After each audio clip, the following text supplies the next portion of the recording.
cy'u Rwanda yerekeje muri Tanzania mu gitaramo afite igitaramo cya mbere azagikora ku itariki ya kabiri ndetse no ku itariki ya gatatu z'ukwezi kwa 11. ni Israel Mbonyicyambu rero wagurutse mu masaha rwose ya saa sita zirenzeho iminota mikeya yerekeje hariya muri Tanzania. Araza kubanza kugira ikiganiro n'itangazamakuru giteganyijwe kuba ku isaha saa 9 za hariya muri Tanzania. Hanyuma kandi Israel Mbonyicyambu aze kubona umwanya uhagije wo kwitegura nyine ndetse n'abacuranzi be bategure indirimbo bazatarama ku itariki ya kabiri ndetse no ku itariki ya gatatu. Ni Israel Mbonyi werekeje muri Tanzania nyuma yo gutangaza yuko ku itariki ya 25 azaba ari muri BK Arena mu gitaramo n'ubundi yise Icyambu season ya gatatu.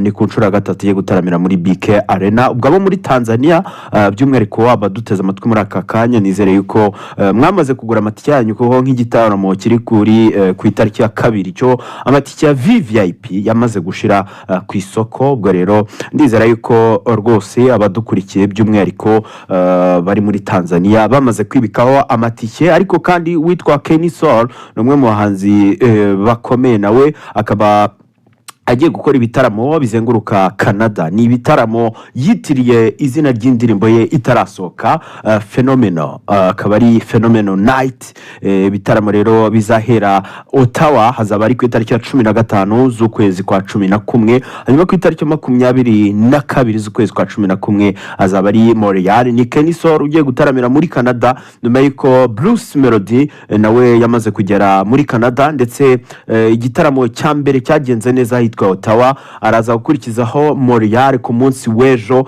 Hanyuma ku itariki ya kabiri azataramira hitwa Toronto, ku itariki ya 9 azataramira hitwa Vancouver. Umwe mu bahanzi mu by'ukuri bari gusohoka ibitaramo bikagenda neza cyane. Ni wavuga amakuru y'imyidagaduro ngo bagirwe Nshuti Divine Muheto Miss Rwanda umwaka wa 2022. Ku munsi w'ejo nibwo polisi yatangaje yuko imenyesha ko Miss Muheto Divine yafashwe kubera gutwara ikinyabiziga yanyoye ibisindisha birengeje igipimo kandi nta ruhushya rwo gutwara ibinyabiziga agira, ndetse akaza kugonga no kwangiza ibikorwa remezo hamwe no guhunga. Nyuma yo kugonga bati rero ibi ntabwo ari ubwa mbere yarabikoze, ndetse yakorewe dosiye ishyikirizwa ubushinjacyaha kugeza ubu ngubu.